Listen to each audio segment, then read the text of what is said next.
Welcome.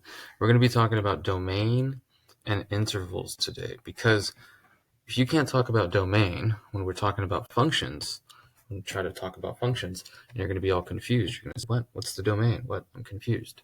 So if you don't understand perfectly what the domain is and what it sort of looks like on a graph, or how we can find it from an equation function, then you'd be in trouble if you didn't watch this video. So I'm going to cover what domain is. This is pretty much the strict definition of it. It's the set of all accepted inputs of a function. Sometimes we think about that as like the x values. So whatever numbers you're allowed to plug in to a function, then that's part of the domain. Got it? So one way I like to think about the domain is it's kind of like where the function lives, where it exists. And remember that when we're talking about the x values, we're talking about where it exists on the x-axis. So the horizontal axis, this is the positive x-axis, and this is the negative in the left direction. So we're sort of scanning the function from left to right to see where the function might live. If it starts here and then does something like this, that's possible. The domain would stop at whatever this x value is right here. Okay, and the way that we write domains is we use intervals. We can either use parentheses or sometimes we can use brackets. So we'll talk about that in a moment. So the domain is where the function lives. In fact, here's a great example of Mufasa, or for copyright reasons, this isn't actually Mufasa, it's just AI generated. But it's basically Mufasa showing Simba their domain, showing them all the space that they're allowed to function in, where they're allowed to exist, where they're allowed to live, and frolic and do whatever lions do, be dominant and stuff. So he's showing the domain. This is everywhere that the light touches, he said. Everywhere the light touches, that's where we're allowed to be at. That's kind of what the domain is describing in a function, especially when you're looking at the graph. When you're not looking at the graph, we have to describe it purely in terms of like numbers. We have to say, oh, x has to be bigger than 5, something like x greater than 5. Or maybe x is less than 3. Or maybe we'll combine some of these intervals together. We might say x is less than -2 and x is greater than 1, or something like that. And we can represent these on a number line so that we get some practice with what that looks like. So let's do that now. Get a pen and paper. If you don't already have a pen and paper, definitely get one. In fact, you might want to record what that definition of domain is. You don't have to try to sketch the picture. So x greater than 5, that means that on the x-axis, we're talking about starting off at 5. And actually, let's make this one greater than 5, and let's make this next one less than or equal to 3. And we'll take a look at what that looks like. So x greater than 5, what we're going to do is we're going to start by looking here at 5, and then we're going to go greater, which means to the right. But notice that I have an open circle here, as opposed to a closed dot. It's not like a solid dot like that. See the difference there? That's a solid dot. We're not doing that. We're doing an open circle. And the reason why is because the value at 5 is not allowed. This says x is greater than 5, specifically greater than. So I can't say it's 5. It has to be everything greater than 5. So that's why we write the circle there. And the way we would put this in an interval notation is we would say 5. That's sort of like the starting point, but it's not exactly hitting 5. So I used a soft bracket, a parentheses here. See, that was rounded instead of using a bracket. If it actually touched the 5, I would put a bracket. And then what about on the right side? I put a comma, so like 5 from 5 to infinity. So that's sort of like the starting point and stopping point in a sense. Of course, infinity we never get there, so you don't put brackets on infinity ever. Okay, let's look at x is less than or equal to 3. These are all examples of some domains. And I might construct some examples later that use these exact domains so we can get a look at what the graphs look like and stuff. X is less than or equal to 3. That means 3 is okay. 3 is perfectly fine. And anything less than it. So let's go here with a solid dot on the 3. And then we're going to go to the left because that's where the stuff is less, right? Remember, negative to the left and positive to the right. So the less value, the lower values to the left. Okay, and how would we mark this one up? We would put a negative infinity first because that's the sort of starting place on the left side. One important thing about domains is that we read them from left to right, okay? It's very important that we look at functions from left to right. Now, we can look at graphs from right to left and kind of talk about what's happened, but if we're trying to discuss the behavior of a function, we want to talk about it from left to right, like as x is getting bigger, basically. So from negative infinity up until 3 with a bracket on it because we got to the 3 and we're allowing the 3, unlike this where we did not allow the 5. And let's look at this combined domain, set of domain. So it has to be less than negative 2. That means I'm going to put negative 2 here, and greater than 1, so I'm going to put 1 here. I mark those spots first before I try to draw things. It's better to just make sure you know where those special points are at, where those cutoff marks are at. And then we can, from there, determine if we're going to include them. We're not going to include either of them, so open circles. And it says less than the negative 2, right? So that means to the left of negative 2. And this one says greater than 1. When we go to the right, we get greater. So there we go. And that's how you would indicate that. Now, if you wanted to put this in interval notation, you would start with the first section of it, which goes from negative infinity to negative 2. And then you would draw this union symbol. You're probably familiar with the union symbol. You remember that. And from 1 to infinity, no brackets anywhere because we're not inclusive on anything. Now, if we were inclusive, like maybe on the greater than or equals to 1, this would be a solid dot, and then this here would change to be a bracket. Okay? So I think you have an understanding of how we write our intervals. We're also going to use these intervals when we're describing a graph. So I want you to be comfortable with that, because we're going to be using intervals a lot in calculus to describe when certain things happen. We describe them over a certain interval from left to right. Okay, now let's talk about the 3 domain restrictions.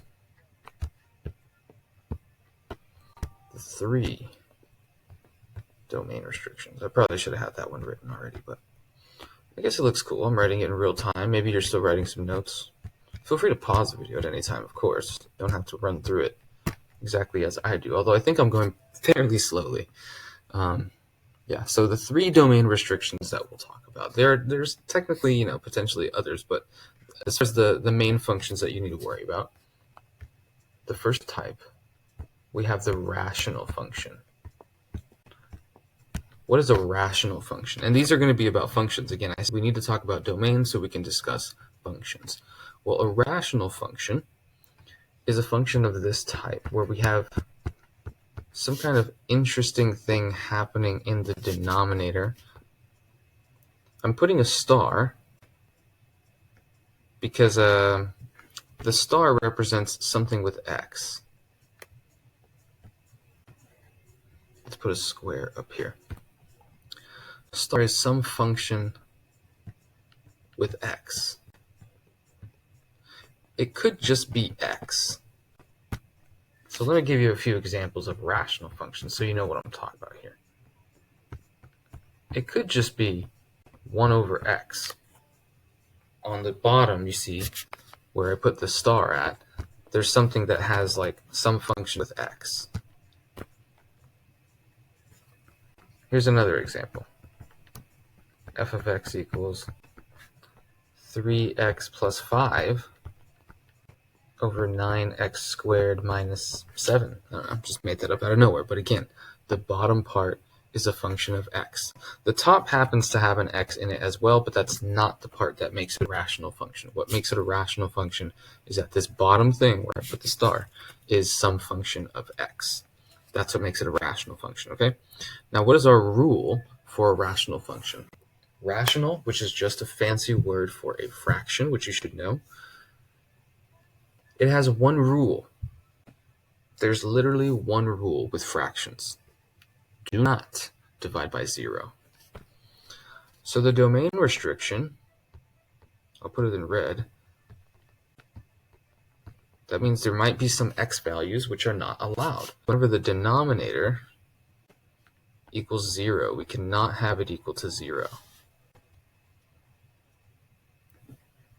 So we need to solve this restriction in order to determine the domain of a rational function.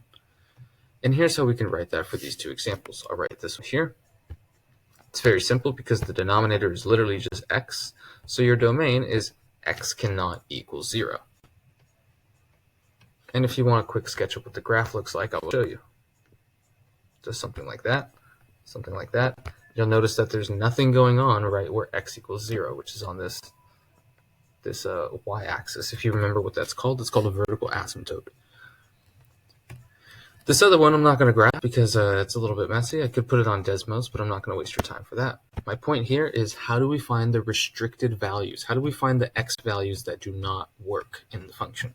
We set the denominator equal to 0. So 9x squared minus 7 equals 0. We're going to solve that, add 7 on both sides. Then we're going to solve that, divide both sides by 9. So we have 7 over 9.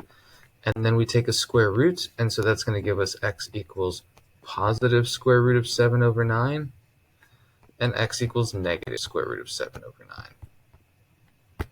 And if you want to call that square root of 7 over 3, that's fine. And negative square root of 7 over 3.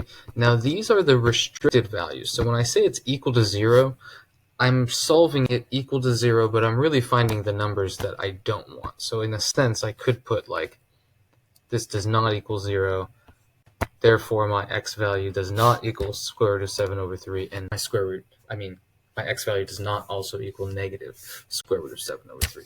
So really that's what you're after. You're after these restricted values. And I'm trying to point out something here, that you're going to be restricting these, and so if you want to write the domain, you would do it something like this: negative infinity all the way to negative square root of 7 over 3, and then union from negative square root of 7 over 3 to positive square root of 7 over 3, and another break, and so union square root of 7 over 3 to infinity. That's how you would write that domain, which looks a little bit weird. Why does it have 3 sections? It's because we're not using 2 of these values, and the only numbers that we're not using are this negative square root 7 over 3 and positive square root 7 over 3. So those are the 2 numbers that kind of split the band, the infinite band, and so those are not being used. Where does this come from again? Just from setting the denominator equal to 0 and figuring out what numbers do that so that we can exclude them. Okay, cool. Let's go on to the second type of a domain restriction. That's going to be the even radical. Sometimes we think of it just as like a square root, but technically it works for any even radical. Now, if you're remembering using I, you remember about I. What is I? I was the number such that I squared equals negative 1, which in a sense, we say that I is like equal to the square root of negative 1, basically. And we also remember that I is an imaginary number. It's not a real number. So when we're looking for domain here, we're looking for domain in the real numbers, which is why if we have an even radical like a square root with a negative inside of it, that would not be allowed. And so any x values which have, again, I'm going to use this purple star just because it could be anything with an x in it. I'll show some examples. What I was saying before is that if we have a negative inside, any x values which would cause that to happen are going to be restricted from the domain. They're going to be excluded from the domain. So what is the restriction that we're solving here? This basically comes down to just like the one rule on whatever type of function this is. The last one was a fraction. What's the one rule with fractions? You cannot divide by 0. Well, with an even radical like a square root, what's the rules? That you cannot take square root of a negative, or at least if you do that, you're not getting a real number. So solve the restriction, solve the restriction of this being, how do you say this is not negative? Well, if it's not negative, it could be 0, or it could be positive. So that means greater than or equal to 0. And that's going to be our domain. Let's take a look at some examples. So some easy examples, although there are plenty of not so easy examples that I would love to go through in another video.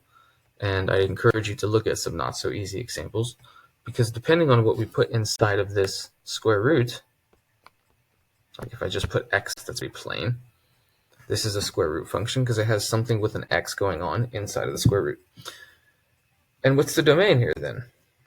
Well, the domain is just to set the inside, make sure it's not negative, so the x has to be greater than or equal to 0.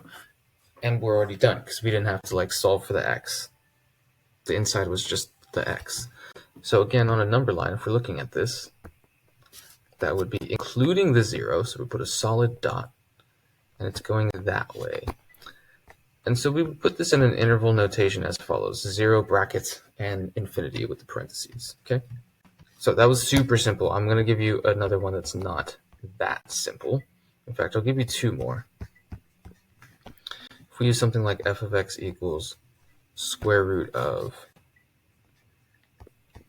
let's make it more interesting than that, negative 3x plus 8, then we have to be a little bit careful here because now the rules of inequalities is going to apply. And if you haven't checked out what I've talked about with inequalities, do go check that out. You should also be familiar with this one step of inequality. So how do we solve the domain here? Well, we start off by saying this inside stuff needs to be greater than or equal to 0. It needs to not be negative. And so we can solve that. We can subtract 8 on both sides, kind of treat it like an equation until this next step where dividing or multiplying by a negative does something. See if you can remember what it does. If I divide this by a negative 3 on both sides, the inequality must flip. So now it turns into x is less than or equal to, which kind of makes sense, right? Let's step back. If we want this thing to be bigger than this number, then if we just divided by 3, we would want negative x to be bigger than negative 8 over 3. But what that means is that we actually want the x number to be smaller than 8 over 3. Why is that? Let's look at x is 5 over 3. Well, now that I make it negative, and it becomes negative 5 over 3, that's actually greater than negative 8 over 3. It's a smaller number without the negative sign, but because we're talking about negatives, that means that it's actually bigger. It's technically bigger. Right? Makes sense? So that means when we flip this, maybe I won't leave all that deleted. Yeah. So when we divide this by a negative, we have to then also flip this sign and say, no, that means that x is less than or equal to positive 8/3. Okay? And again, on a number line, how would we demonstrate that? You don't have to know what 8/3 is. I mean, it's close to 3, and it's significantly bigger than 2, but you don't really have to know exactly what that is. You can just put 8 over 3 somewhere, unless you had another number you had to place, in which case, yeah, you would have to put them in the correct order, And it's less than 8/3, but it's including 8/3. So we can write this interval as negative infinity to 8/3 with a bracket.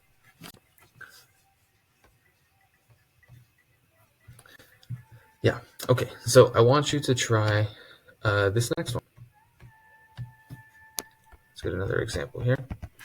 Let's look at the square root of 3x squared minus 5. Sorry. Yes. 3x squared plus 5. Whoops. I should take a look at that.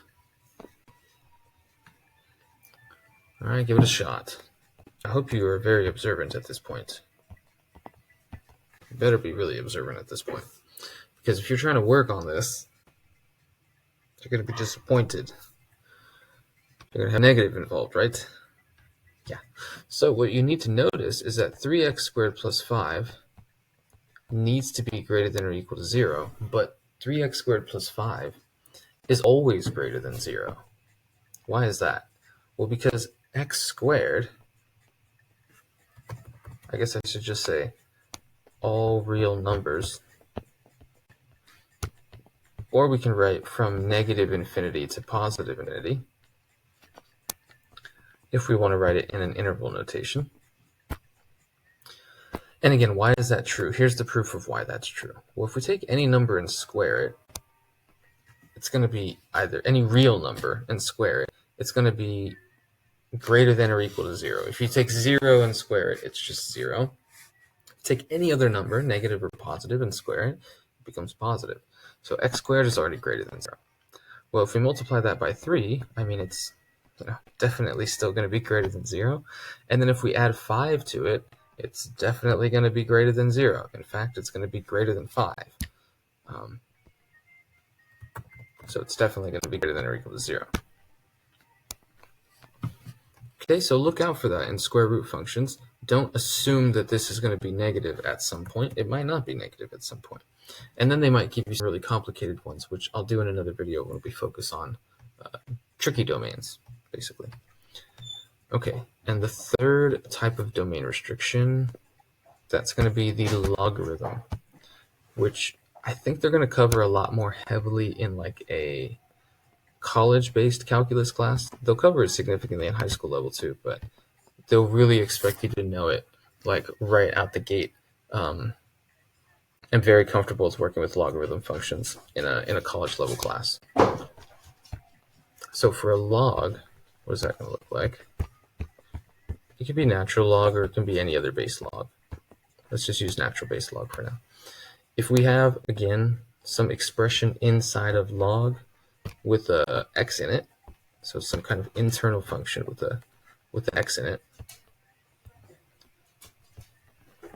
then it's a little more strict than the square root function, because we cannot take a log of 0 even.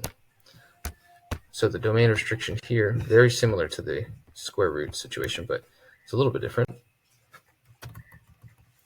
Here we go. We're going to solve the restriction that star is greater than 0, not greater than or equal to 0. Big difference there. So greater than 0, strictly greater than 0. And you might remember what the logarithm looks like. It's the general logarithm function looks something like that, where you don't see anything at 0 because it's not in the domain. And you definitely don't see anything when x is negative because it's not a domain. But then when we start to shift the log, maybe we shift it horizontally, or maybe we flip it or something like that, you could get a different domain. This is the parent function. It's the parent graph. Okay, so let's look at a couple of examples of that as well, and that will do it. If we just say log of x, we already looked at that one, so I'm not going to use that. Let's say ln, or any base log of 3x minus 9. Okay, what do we do here? Well, in order to find the domain, we have to set the inside greater than, strictly greater than 0. And we can solve that pretty easily. We just add 9, and then divide 3 on both sides. And that'll do it. Okay, not too bad here, right? Not too bad. Like I said, the insides can be tricky, but I want you to understand the main structures, that if there's a logarithm, it has a restriction, and we need to make sure the inside of that is positive, not just 0, positive. So if we want to write this on a number line, that would be 3. In fact, on a graph, that's where the vertical asymptote would be located. And then we have an open circle there, which kind of the vertical asymptote does a great job of showing, and then goes to the right because it's anything greater than that. Okay, yeah, that should do it. So that wraps up the domain. I'll have some more in-depth examples, but those are the 3 main domain restrictions that you need to be familiar with.